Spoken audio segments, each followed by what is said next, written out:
আসসালামু আলাইকুম আরহামতুল্লাহি ওয়াবারাকাতুহু। ঈদ মানে আনন্দ, ঈদ মানে খুশি। আর একদিন পরেই ঈদুল আজহা অর্থাৎ কুরবানির ঈদ। তো এই ঈদে আমরা পশু কুরবানি করব। ঈদের দিন মুসলমানদের জন্য দুটি কাজ রয়েছে এবং দুটি আমল রয়েছে। দুটি কাজ হলো, এক নম্বরে হচ্ছে ঈদের নামাজ, 2 রাকাত নামাজ, এবং 2 নম্বরে হচ্ছে পশু কুরবানি। তো ঈদের নামাজটা আমরা অনেকে ভুল করি। কিভাবে পড়তে হয় এটা আমরা অনেকেই জানি না, জানলেও আমরা সঠিক নিয়মে জানি না। তো ঈদের নামাজ পড়তে গিয়ে দেখা যায় অনেকে তাকবীর দেওয়ার যে বিষয়টা, এই তাকবীর দিয়ে হাত ছেড়ে দেন, হাত বাঁধেন, আবার হাত ছেড়ে একটা ভুল বিষয়।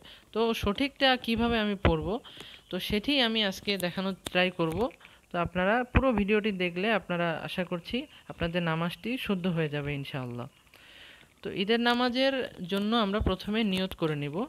আমরা মাঠে গিয়ে যখন উপস্থিত হব, যখন আমরা দাঁড়াবো নামাজের জন্য, প্রথমে আমরা মনে মনে নিয়ত করে নিব। এরপরে আমরা ইমাম সাহেব যখন তাকবীর দিবেন, এটাকে তাকবীরে তাহরিমা বলে, প্রথম তাকবীর। তাকবীর দিয়ে আমরা আল্লাহু আকবার বলে হাত বেঁধে নিব। ইমাম সাহেব বেঁধে নেবেন, আমরাও হাত বেঁধে নিব। আর এখানে একটি বিষয় খেয়াল করব যে ইমাম সাহেব এই তাকবীরটি উচ্চ স্বরে বলবেন আর আমরা অনুচ্চ স্বরে বলবো। তো তাকবীর দেওয়ার পরে, হাত বাঁধার পরে আমরা সানা পড়ব। শুধু নামাজে যেই সানা পড়ি আমরা সেই সানা পড়ব। সানা পড়ার পরে আবার ইমাম সাহেব ঈদুল আজহার জন্য যে অতিরিক্ত তাকবীর আছে সেই তাকবীর দিবেন। তো প্রথম তাকবীর দিয়ে আমরা করব কি, এইখানে আমাদের ভুলটা হয়। তো আমরা প্রথম তাকবীর দিয়ে অনেকে হাত বেঁধে ফেলেন। না, এখানে হাত বাঁধা যাবে না। প্রথম তাকবীর দিয়ে আমরা হাত ছেড়ে দিব, এবং দ্বিতীয় তাকবীর দিয়েও আমরা হাত ছেড়ে দিব, এবং তৃতীয় তাকবীর দিয়েও আমরা হাত ছেড়ে দেব। তো আমি দেখিয়ে দিচ্ছি কিভাবে দিতে হয়।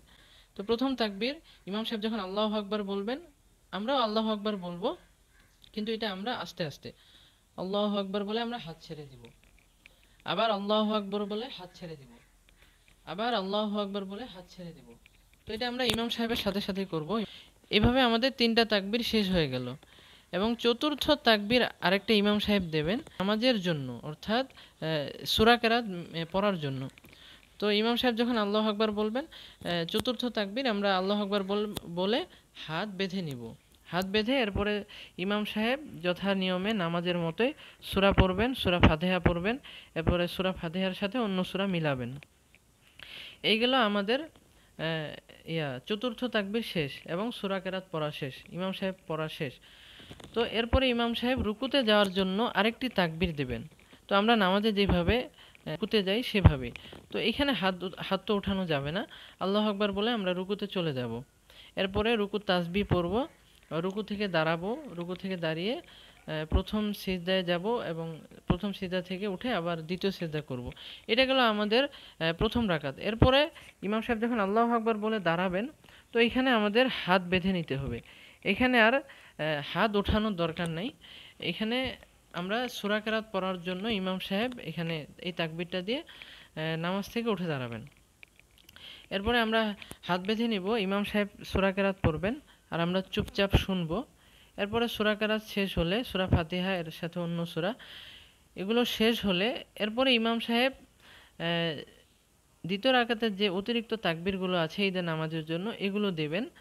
তো প্রথম তাকবীরটা বেঁধে প্রথম রাকাতের মতোই আমরা হাত ছেড়ে দিব। 3টা তাকবীর দিবেন, 3টা তাকবীরে আমরা হাত উঠিয়ে কানের লতি পর্যন্ত হাত উঠিয়ে আমরা হাত ছেড়ে দিব। তো আমি দেখিয়ে দিচ্ছি কিভাবে দিতে হয়। আল্লাহু আকবার, আল্লাহু আকবার, আল্লাহু আকবার, এভাবে আমরা হাত ছেড়ে দেব, এবং চতুর্থ তাকবীর বলে আমরা রুকুতে যাব। ইমাম সাহেব রুকুতে যাবে, আমরা রুকুতে চলে যাব। এরপরে প্রথম রাকাতের মতোই আমরা রুকুর তাসবিহ পড়ব, এরপরে সোজা হয়ে দাঁড়াবো। এরপরে আমরা সিজদায় যাব, প্রথম সিজদা, দ্বিতীয় সিজদা শেষ করে এরপরে আমরা নামাজের মতোই বৈঠকে বসবো। শেষ বৈঠকে বসে আমরা তাশাহুদ পড়ব, এরপরে দরুদে ইব্রাহিম পড়ব, এরপরে দুআয়ে মাসুরা পড়ে আমরা সালাম ফিরিয়ে নামাজ শেষ করব। আশা করছি আপনারা বুঝতে পেরেছেন। আমি আবারও শুধু দেখিয়ে দিচ্ছি কিভাবে পড়তে হয় প্রথম থেকে।